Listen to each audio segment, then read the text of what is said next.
I'm here with Elliot Grant, the impressive developer behind Prismata. He successfully raised 140,000 Canadian dollars on Kickstarter and is an absolute master of free marketing on Reddit. He's achieved 7 front page posts on Reddit with his compatriots and has managed to distill and break down the ingredients for success on this fantastic platform. Thanks for being here today, Elliot, at the Business of Indie Games. Welcome. Thank you. It's wonderful to be here. Great. So let's dive straight in. Tell us where you are right now and what you're working on, if that's okay. So I'm in Toronto. We are working on a online perfect information strategy game called Prismata. It's sort of the nerdiest strategy game you could imagine. We've been working on it for a number of years. Started as sort of a hobby project. My background is actually not in game development. It's in sort of tech startups. And I was actually a computer science researcher doing a PhD at MIT in sort of deep theoretical computer science, and quit school to devote full time to this game of ours, which was achieving some success, even just as sort of an early prototype. Wow, it's a very similar story actually to Demis Hassabis. Do you know Demis at all? Yeah, he's the Mind Sports Olympiad guy, DeepMind. Yeah, I'm familiar with him and what he does. Sure. And are you a maths genius as well, I understand? I did sort of some math Olympiads in high school. I've done World Puzzle Championship. Yeah, I sort of have quite a deep background in a number of those areas. Thanks. And are you working with, how many people are there in your team? Do you have a release? So it's like, depending on how I want to answer this question, the answer is somewhere between 3 and 30. You know, we're one of these tiny indie companies. We started out as a group of like 6 friends. And sort of some of them were in school at the time and they've sort of gone back to do a PhD or worked at the company full time for a year or two. So it kind of grows and shrinks. And then we have an army of contractors doing all of our like art, music, sound effects, because none of us could draw. So, you know, the total number of people in the game's credits might be 30 or 40. The total number of people working on the game today might be 3 or 4. So it's you know, it's sort of a very fluid situation, but, you know, generally the core team that's working day to day on the game is sort of this 3 or 4 of us, and then plus or minus a few more. Thank you. And do you have a release date yet? Right. So we're already on Steam in early access, and we've sort of been available as an alpha for a number of years. As for when we will transition from the early access to full release, it's probably like Q1 next year or maybe Q2. I don't know. Right. Wow. We're still like releasing more content for the game and developing things more and working on localization and sort of foreign publishing stuff. So, you know, we're planning on it coming together in the next half year or so. And how have you found the experience of early access? It's so weird because like we were in alpha for a long time before then, and it was immensely useful for us in working on the game. Because like our game specifically is one that requires so much balance tweaking. You know, it's sort of, imagine Hearthstone with no randomness and think of how much balance tweaking you would need in order to make the game playable at all without, you know, every single time you sit down to play it just being degenerate and kind of, you know, dominant strategies that automatically win all the time. So the sort of alpha portion for us has been immensely important in getting large numbers of games played so that we can review the stats and make changes as necessary, as well as just tons of player feedback. And also, you know, just like scaling our servers and working on the new user experience and all that type of thing. I don't think we could have done it as well as we did if we just kind of, you know, did a full release on day one and that's it. So I think like gradually growing our audience from a small closed alpha to sort of Kickstarter group and then a larger open alpha and then going on Steam in early access and then eventually to full release in a number of languages. It was definitely the way to go for our type of sort of systems-based game.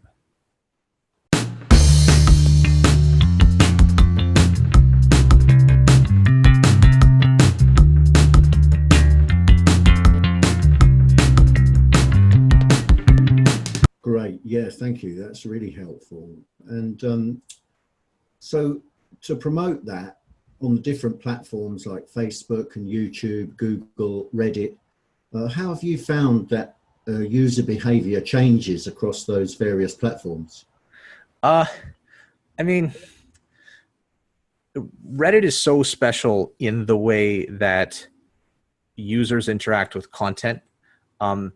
Like Reddit is a place where you really care about a lot of people seeing your content, but in order to get that, you just want upvotes on it. Facebook is, to some extent, you just pay your way to the top. You know, YouTube, you can make a viral YouTube post and you're relying on people sharing it or you know, but the actions that cause people to upvote on Reddit, I think, are a little bit different than on the other sites. And I think that's the number one thing, right? If you want to post on Reddit, you need your post to be seen by a lot of people, and you need a high percentage of those people to click upvote, which is not the same as having a high percentage of people click your post or interact with it or perform the call to action. And there's no algorithm behind the scenes that's doing it. It's not like YouTube where you have to sort of appease the secret YouTube algorithm to get your video shown to a lot of people. On Reddit, the algorithm is sort of publicly known and is written right there in the source code, which is actually available for you to read, although they may have changed it since making it no longer open source. But the ostensible Reddit sorting algorithm is there for you to look at and read and understand, and it sort of behaves the way you know and expect. So you're optimizing around a known goal, and that goal is a little bit different than with the other platforms. Thank you. Could you dive a little bit deeper into that specific? Yeah, so how it works is, well, so on Reddit, there are a bunch of different subreddits, which are like sub-forums of a forum. And when people visit the site, if they have an account, then it will show them content from the various sub-forums that they are on. If they don't have an account, then it will show them stuff from like the r/popular page or the r/all page, which basically mean sort of the mainstream Reddit content that is shown to everybody, which excludes some subreddits that they deem either politically unsavory or you know, adult content, or also some type of just really niche content that they don't want to be showing on their front page. And this actually includes a lot of gaming related content. Like, you will not see a League of Legends post on the Reddit front page because the subreddit is marked as having content that is not general enough for everyone to see. So that sort of explains what content you could see. Now, in terms of which posts you actually see and how they are sorted, so there's a sorting algorithm, and it's based on upvotes and time. The way you should think of it is it takes the number of upvotes that a post has, or actually the score of the post, which is upvotes minus downvotes. But downvotes don't matter for the vast majority of the posts because upvotes sort of dominate by a large ratio on almost every single post on Reddit. So it takes that number of upvotes, it takes the logarithm of it, and sorts according to that with a time decay. And the time decay is something like 16 or 17% per hour. Or I think in what is it? It's like in a period of a certain number of hours, it sort of loses points. I don't know if you have the slide, you can just pull up the formula, but it's basically, the way I think of it is, you really want to get as many upvotes as possible, and then you'll be on the front page. And then as time goes on, your position will slowly decay at a sort of exponential rate. And if you can continue to gain more upvotes, then you can buy more time in that high exposure spot. But you have to gain exponentially more upvotes over time to keep up with the exponential decay that's happening. So generally, if a post is going to be successful on Reddit, you know, you'll start off with your submission. It will go into the /new queue, which is sort of new posts that have just been submitted. And the only folks who are going to see it are people who are browsing /new, either of the specific subreddit to which you submitted your post or of the global Reddit if they are a subscriber of that subreddit. If it gets upvoted in the /new, then it will go to the /rising queue, from which, you know, people can again continue to upvote it. If it gets out of there, then maybe people who are just looking at a specific subreddit, you know, if you put your post in the r/gifs subreddit, then people who are looking at r/gifs will see it. And if it gets upvoted enough in there, then maybe people looking at sort of globally all of Reddit will start to see it. And each one of these stages, there are sort of going to be 10 times more people looking at your post, 10 times more opportunities to receive upvotes. So you'll actually be getting way more upvotes per hour on your post once it hits a prominent spot in the front page. And then it's just the question of how long can you stay there for. So for a good post, you can maybe front page 3, 4, 5 hours after the submission. And if you're lucky, it'll still be there another 3, 4, 5 hours after that, depending on how successful it is.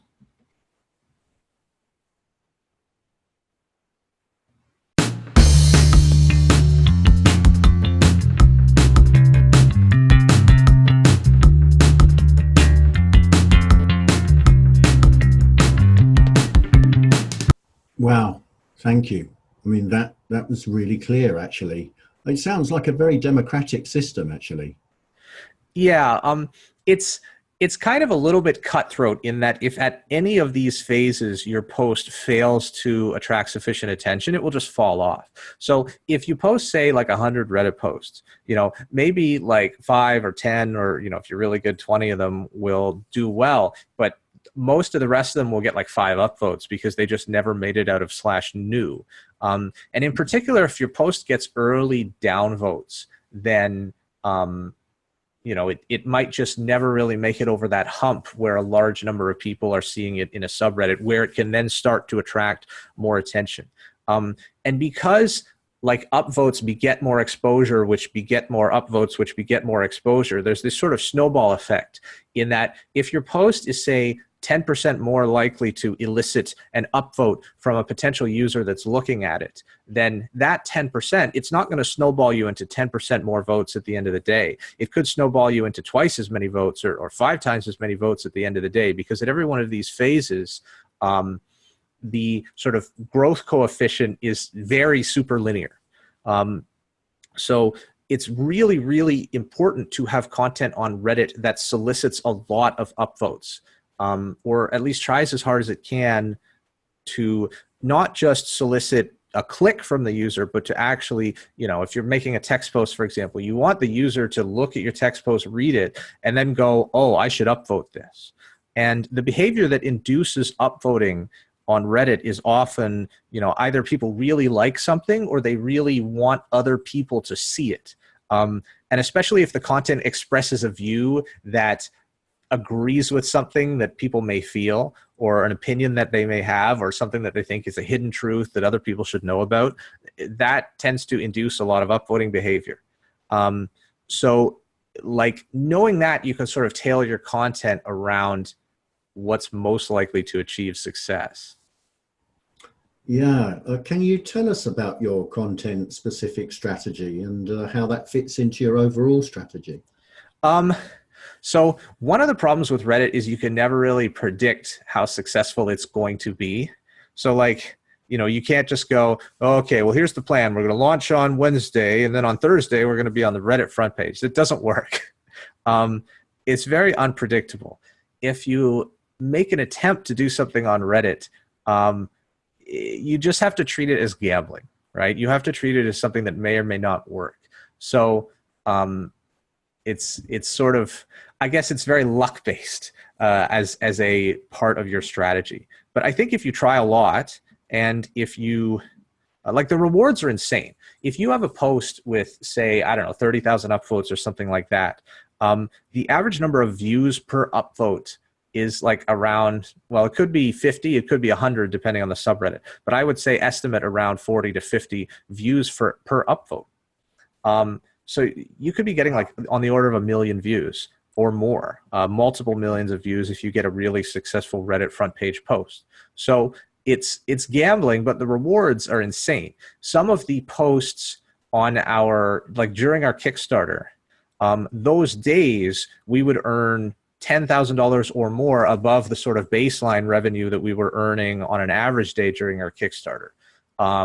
So there is tremendous value in being able to create a successful post on Reddit, but you can't strategize around it. You can't predict it. You just have to like try a lot. And I think the mistake that most developers make is not trying enough. Like whenever something interesting happens to me, I try to think of a way that I can turn this into a Reddit post, or that I can do something that will attract some attention on Reddit. And, you know, it's not just to promote the game, but it's also like you need to align the goal of promoting your game or whatever product or service you're promoting with the goal of adding value to the Reddit community, or creating some content that people on there would like and would enjoy sharing with others, and actually creates value for them. So, I don't know, like it's something that I don't spend a tremendous amount of time doing, but when I see an opportunity, it may be one of those things that I just don't do anything else that day because I see an opportunity and I realize it's so important to capitalize on that opportunity. I don't know. It's like strategy and Reddit are two things that don't really belong in the same sentence, I think, sometimes.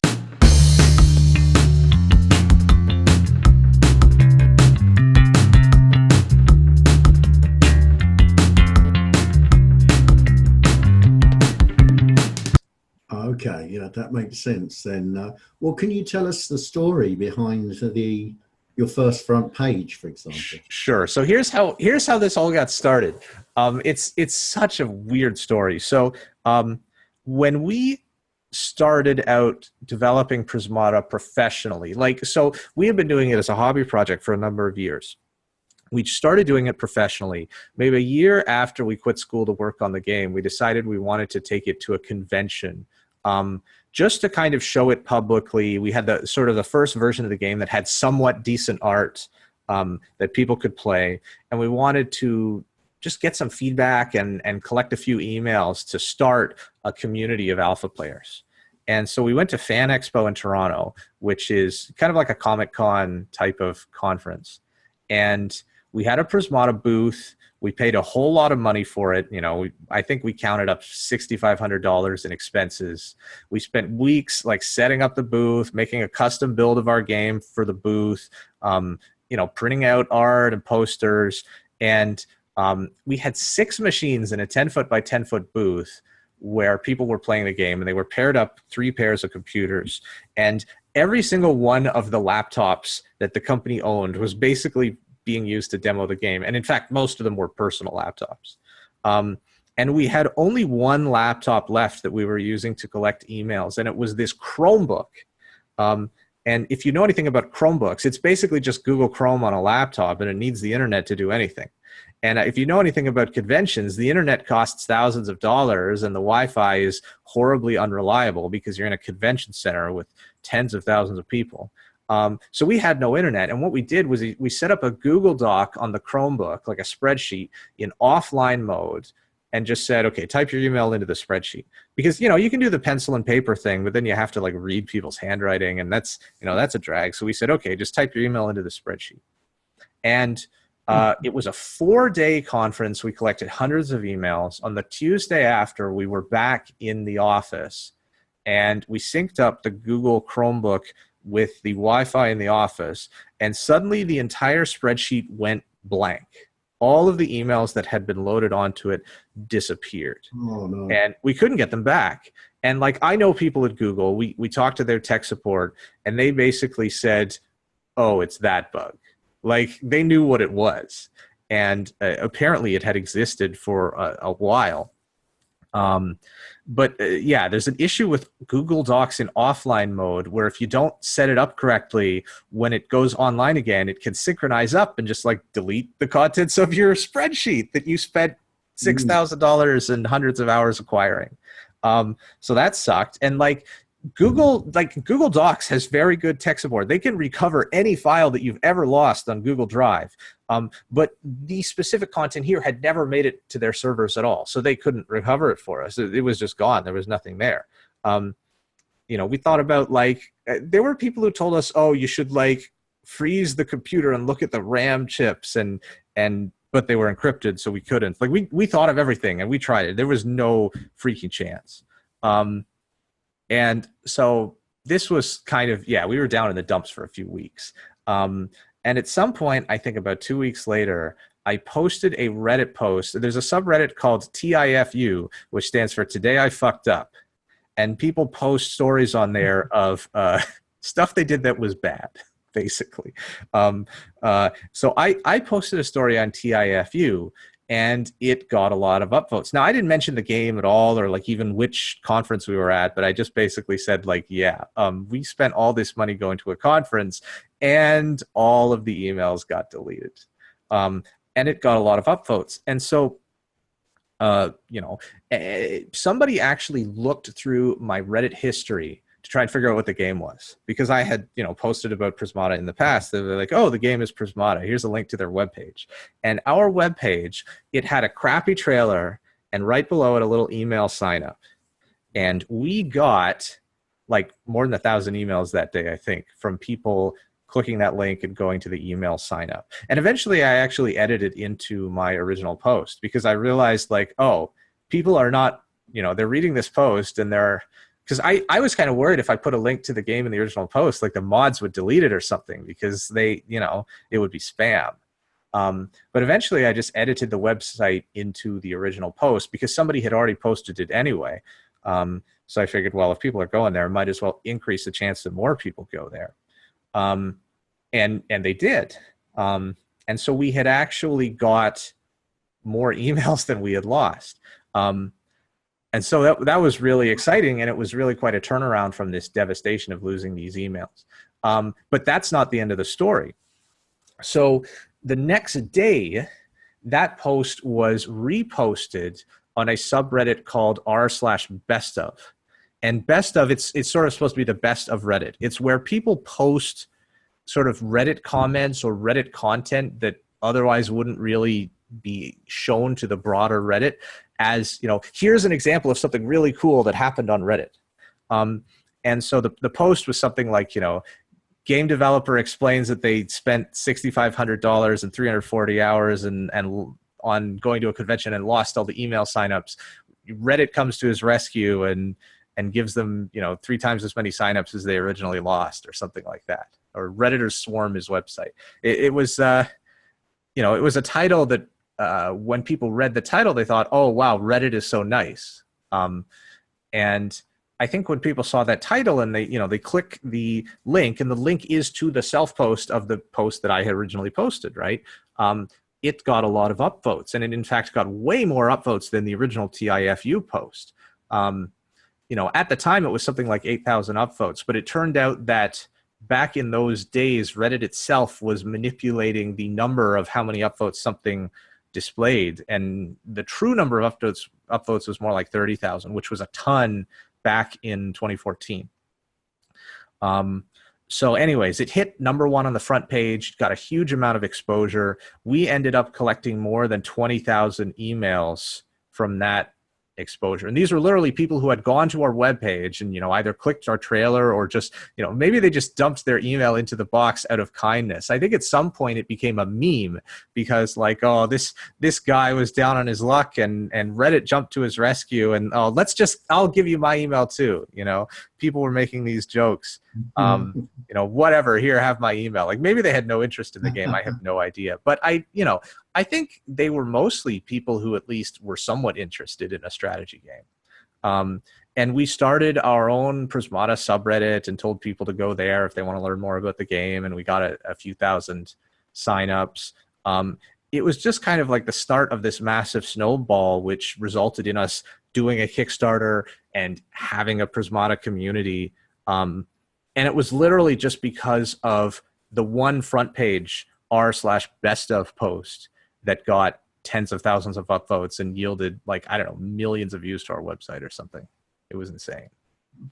Wow, that really is something.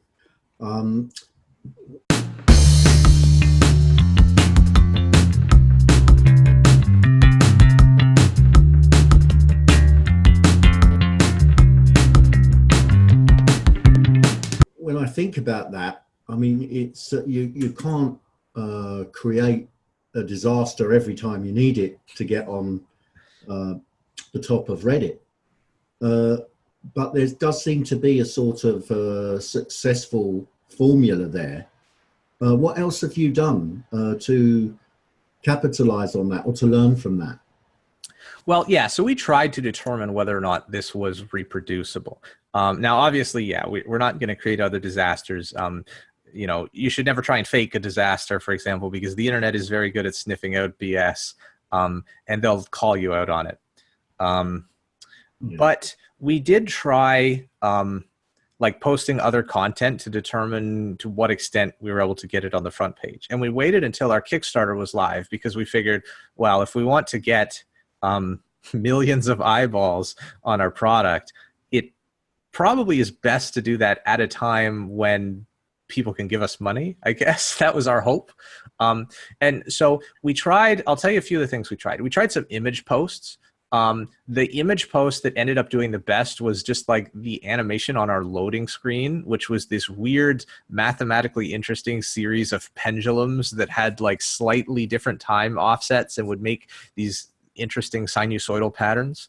And what we did to test out if the post was any good was we went to some really obscure subreddits. Like there was one called r/whoa-dude, and we just posted it on there, and it became one of the most successful posts that week or that month on r/whoa-dude. So we figured, okay, people will like it.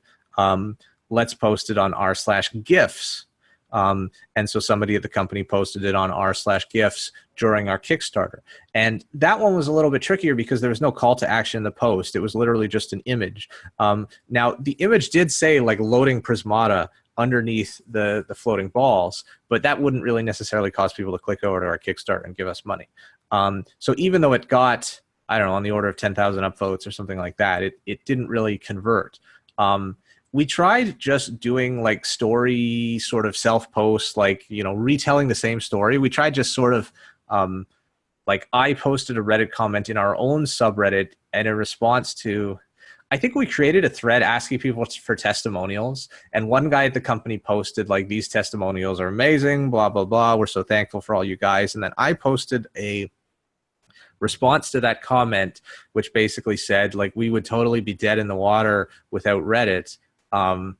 You know, because literally Reddit saved our company, and I sort of just retold the same story from a few months ago. And that got cross-posted to r/bestof. And then that got, I don't know, on the order of 10 or 20,000 upvotes on best of, and that was during our Kickstarter. And so once again, we were on the front page, more or less just retelling the same story that we had told a few months earlier. And you know, the entire setup was a bit complicated because we had this thread on our own subreddit. Somebody on the company posts something, I respond, somebody else cross-posts it to r/bestof. But the end result is, you know, that post had a link to our Kickstarter page and mentioned at the bottom, oh, we're on Kickstarter. And I think we actually didn't edit that into the post until we'd already got a substantial number of upvotes, because we're always worried that like, if the post seems at all commercial, or at all like the person who's posting this is trying to gain from the post or benefit from the post, that sort of puts a damper on how much people are willing to upvote. So there's always this interesting optimization question of like, how strong is your pull to your call to action? But one thing that I definitely think is true is at the start of the day, when you're really trying to get the snowball rolling, you shouldn't have a strong call to action or anything that makes your post seem remotely like a shill post or like a commercial post or anything like that. And then later in the day, once you're on your front page, that is when each marginal upvote matters a whole lot less. And you just care about the exposure at that point, and you want the call to action to work. So we sort of learned a lot about that. I did an AMA thread, which is Ask Me Anything, the day after, I think, one of those Reddit posts. And it actually got a lot of action. I think the title to the thread was, again, concerning like Reddit completely changed my life. You know, and that seems to be a theme that, at least in 2014, people were really happy to upvote because Redditors really liked Reddit and wanted to upvote news about sort of Reddit being a good force in the world, I think. That attitude may have changed a little bit, but you know, that I think one of the most important things in getting a good post title is to, you know, try and elicit an emotional response from the person just from that post title, so that maybe, you know, they could just read the title and think, oh yeah, I agree with this and I want other people to know that this is true, and then they'll upvote it, maybe without even reading the post. You know, at least that's what I would think qualifies as upvote bait. We had a few more this year. There was this occasion when we did we did a free weekend before our software went free to play, and our game became like the #4 game on Steam, not because there were a ton of people playing it, but because there were a ton of like Russian bots farming our like Steam trading cards to sell them. And I basically made a Reddit post on r/games explaining like how we got to #4 on Steam, and I wrote it almost like a mystery novel, where like, oh, we found this clue, and then, you know, somebody said, dude, your game's #1 on Steam, and my jaw hit the floor, right? Like I tried to write it like a really entertaining news piece, and then we revealed at the end like, oh, this Russian bot site had you know, like, and I even included some data from Steam, right? Which I think you know, technically like saying, oh yeah, we knew they were from Russia because we looked at the Steam sort of finance data. That even might be slightly NDA data that we're not really supposed to share. But I think that if you have a really believable story that people can connect with emotionally and say like, you know, oh, this guy's like a small indie game developer and he became #4 on Steam. Like that is the type of thing that people upvote, right? So we got a lot of upvotes out of that, and people found out about PRISMATA because of it. There was another one more recently, which was basically we caught somebody stealing some of the art from our video game and using it without permission. And so what we did is we just like gave away the art for free, and then made a post about it. And yeah, the post got upvoted tons. You know, I think more than 10K upvotes. So yeah, I don't know. Like we just, I don't know. It like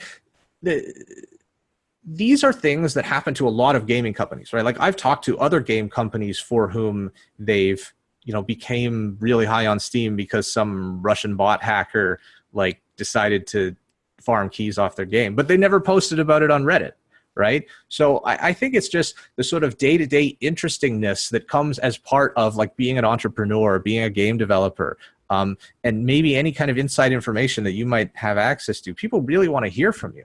They really want to hear your unique and interesting perspective, especially if it like, you know, confirms with hard evidence something they already believe. For example, a lot of people think that like, you know, Steam is overrun by bots, or that, you know, Steam is full of people who are cheating the system, right? So they'll upvote just because it like agrees with this preconceived notion they have.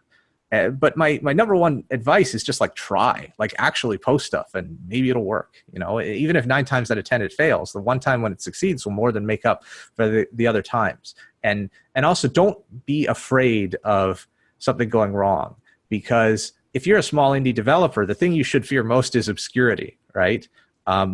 And in particular on Reddit, if you post something and just nobody likes it or it doesn't do well, all that happens is it falls off the r/new. You can even delete it from your post history if you want, but nobody will see it and it won't matter. So just try. There was the Tfue, there was the best of, there was the other best of during our Kickstarter. There was the image post, there was the AMA, there was the Steam thing, and there was the thing I just mentioned where somebody stole our art. That's 7, right? Oh, yeah. Okay, great. So are there any more?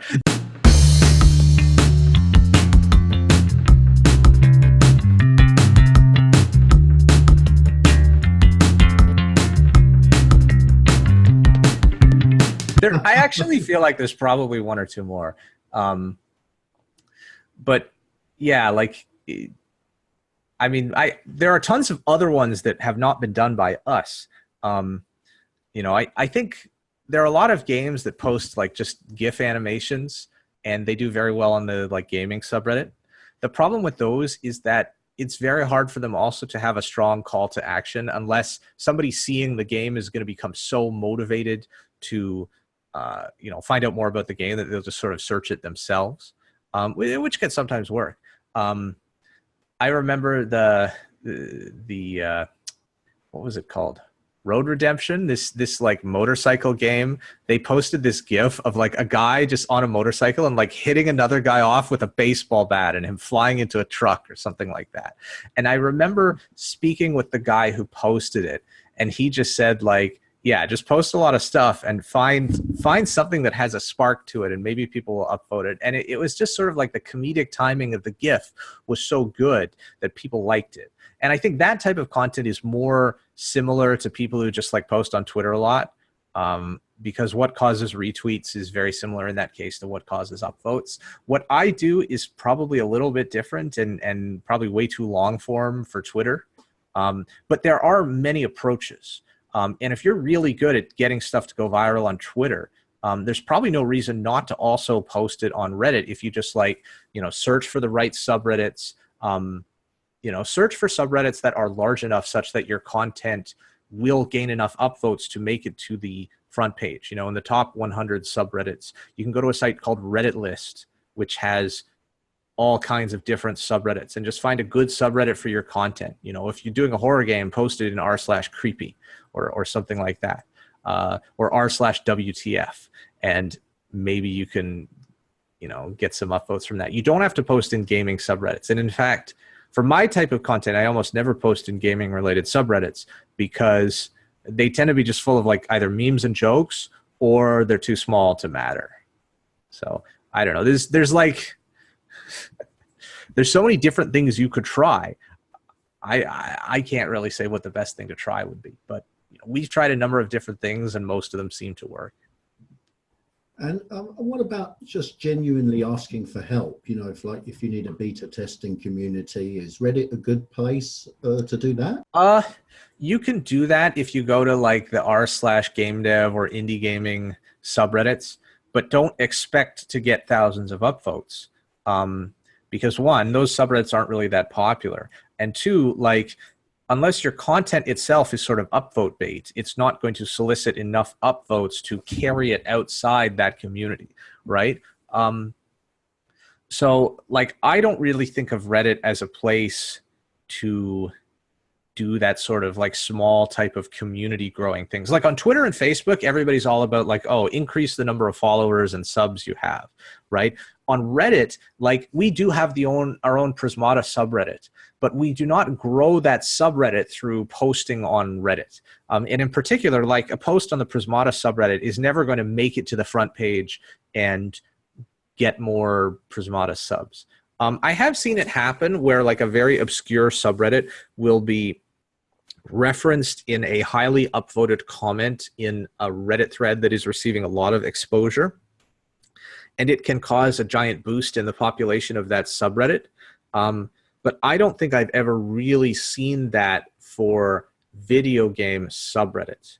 Now, we do make extensive use of the Prismata subreddit as sort of a de facto forum for the Prismata community. We don't have a forum. We use the subreddit instead, and I actually think of it as a better discussion sort of form for people to engage in meaningful discussions about the game because of the way that posts are sorted and ranked. Now, forums are interesting because everything's chronological, but subreddits are great because the most important content rises to the top. And so people who want to interact more or less can do so at whatever way they like. And for us, it's been really great, but it's not really a growth thing the way Twitter and Facebook are. And what about interesting content in the game, like unique ideas? Do you share those on Reddit, or is that once again Facebook and Twitter? So it depends what our goal is. If our goal is to solicit feedback on something, then I will, if it's like a quick thing, I'll post it in our Discord, which is more of an immediate, like fast, 10-minute turnaround type of thing. If it's like something really long and involved, like, oh, we're thinking of nerfing this unit, what should we do? Then I'll post it on our blog, and generally it will get cross-posted to Reddit by a member of our community, and then that Reddit thread will blow up with a number of comments and replies and people giving sort of more of a long-winded opinion on something. So that's if we're soliciting feedback. If it's just like, here's something we want to show off, I can just post it on Twitter and it'll get cross-posted to Reddit if it's of any relevant value. There's not really much value in me just posting it to Reddit itself other than just engaging our community. Whereas on Twitter, at least, it can help gain a few extra follows, but on Reddit, it's not going to do anything for us.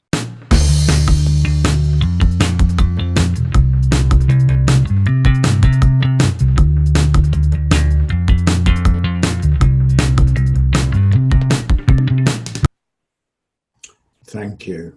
And what pitfalls should developers avoid? I mean, of course, you've got to have, you've got to add authentic value and avoid, trying to manipulate the community. What other pitfalls should developers avoid? Okay, so yeah, I could talk for a long time about this, but let me just preface this with the number one thing. Don't cheat, don't break the rules, don't violate the Reddit TOS. The consequences for doing any of the above can be very severe to your reputation as well as just to your privileges of using Reddit. There are a number of examples of like very prominent figures in the Reddit community who have had their posts nuked, their accounts deleted or banned or shadow banned because they violated the rules. One thing that Reddit really cares about is no vote manipulation. Like, you can go to websites that have botnets that will upvote your Reddit posts, but I'm pretty sure that they could catch you doing that type of stuff. And unless you had like a lot of different proxy servers from different IP addresses that are really like, behaving as normal users would, I think it's very tricky because Reddit has invested a tremendous amount of time and energy in their spam detection. And the Reddit source code was open source for a number of years, but the spam detection portion of it was always redacted from that open source because they don't want people to know how their spam detection works to try and get around it. And they have a lot of stuff in there. There have been people who have been banned from an entire subreddit for posting their Reddit post on Twitter and telling people like, hey, come upvote my post, right? That's considered vote manipulation. If you solicit upvotes in any public way, it's considered vote manipulation. If you post a link to your content when you say I've just created it new, and Reddit witnesses a sort of vote brigading behavior of a number of people like clicking a direct link to that content and then upvoting it, like that type of behavior will be detected by Reddit and your post will just get nuked. So when we post something on Reddit, usually me or somebody in our company or whoever's posting it will just kind of quietly post it at a certain time and let Reddit work its magic. If you want to get a few initial upvotes to try and get out of the /new part of a subreddit faster, then find a few friends or family members and tell them, don't even give them a link to your post. Just give them a link to the /new queue of that specific subreddit where they can go and they can see that your content is there, right? Which I think is not really violating the Reddit TOS at all, because if somebody just decides, it's a nice time to visit the /new queue of this particular subreddit and browse around and upvote what they see and like and downvote what they don't, that type of behavior is acceptable, right? Reddit has a lot of these sort of gray areas, like if you make your own post, the r/bestof community has a rule that says like don't submit your own posts to r/bestof. So like get somebody else to do it for you, right? If you post it on the same account, then people on Reddit will know. If you post it even on an alternate account that's like known to be yours, right? Then the people will know and they'll sleuth it out and they'll report you to the mods and they'll nuke the post, right? So just don't try to cheat, and don't do anything that seems too inauthentic or shill, because it just won't get upvoted to the front page anyway. Like if you have just a straight up corporate shill post, people will downvote it to oblivion. You don't have a chance. People have said, you can upvote your way to the front of Reddit. Like, I bought 1,000 upvotes and my post hit the front page. But every single one of those examples that I've seen was content that was more or less already upvote worthy content, and they may or may not have had an extra push because of buying upvotes, but you can't really feasibly do a control to that experiment. So I don't know of any upvotes, any evidence that buying upvotes is useful. But I do believe, just based on the sort of science of how early posts make it out of this r/new queue, that I think an individual good post will have a higher chance of success if it gets a few extra upvotes in sort of the early minutes when it's first online, just because having a lead and building up that initial snowball is worth so much toward the end. So if you are going to ask your friends and family to help, or to, you know, look at the /new page at a specific time of day, do it right after you post, and probably don't do it in any way that's too extreme that I don't know, that Reddit would detect as spamming. It's a very awkward gray area, and I don't ever want to give anybody any advice that's going to get them into trouble, because there are subreddits that have banned an entire topic from ever appearing in that subreddit ever again. You know, like there is a rapper who's banned from the r/hip hop heads subreddit forever, right? So like all of the hip hop Reddit cannot ever talk about this rapper, because they like cheated once on a post, and just like, you know, they wrote "show me some love" on Twitter and linked to a Reddit post or something like that. You know, so you are at the mercy of the mods. Reddit is a police state, and they are the police. If you cooperate and, you know, sort of make legitimately good content that people like, then they're probably not going to give you any trouble. But, you know, just be careful. Don't do anything that seems really sketchy. And I've had a lot of people that they hear me give that advice, and then they say, well, Reddit seems terrifying to me now. I don't want to post anything. But no, you should post. Like the most important thing you should do is post and try to get stuff upvoted. And even if you're like a little bit out of line, 90% of cases, you're just going to get downvoted, or a mod's going to delete your post, or it might not even show up because the spam detection may decide that it's spam before anybody even gets to see it. And then you can move on, or you can repost it under a different account or at a different time, or get somebody else to post it for you, or change the headline, anything. You know, just try again. But yeah, the number one thing is try. And the number two thing is, like, just don't link to your posts publicly ever. Like if anybody can ever provide any evidence that you have cheated on Reddit, you're screwed. Don't. And there's really, I don't think, any benefit to cheating. So you know, I think you should just make good content.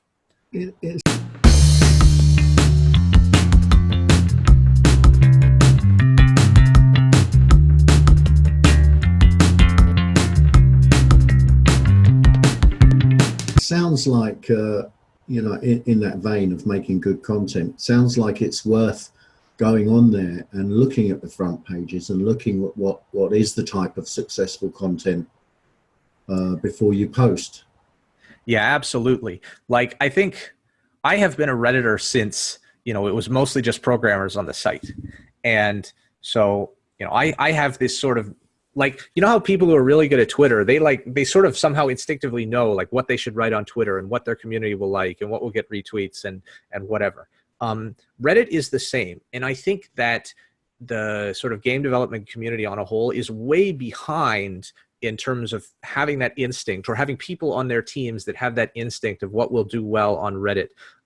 They're really good at Twitter and not so good at Reddit, whereas a lot of other industries have started to realize that Reddit can be so popular. Like, Reddit's the #4 website in the US in terms of, like, you know, how many minutes per day or something like that people are on the site. Reddit is massive. If you can be on the front page of Reddit, it's worth a lot. And, you know, you should put, I think, more of a priority on being good at Reddit than being good at Twitter and Facebook. Because to me, I think Facebook's a dead platform. I think Facebook is just, you know, how much money can you give Mark Zuckerberg to show your posts to the people who have already followed you, right? Or Facebook is just an advertising platform. You know, and for me, Reddit has been so many orders of magnitude more valuable than Twitter. Like, we would post on Twitter every day for months, and then we would post once on Reddit, and it would be worth like literally 100 times more than all those Twitter posts put together or something like that. So I think Reddit's really important. I think Facebook and Twitter are kind of on the way out, and Reddit and Discord are where it's at. I mean, you know, that That is just a fabulous insight that you've given us there. I mean, I've really enjoyed, particularly the last 10, 15 minutes. Thank you so much for talking with us today. It's really been wonderful content, and I know our users are really going to love it.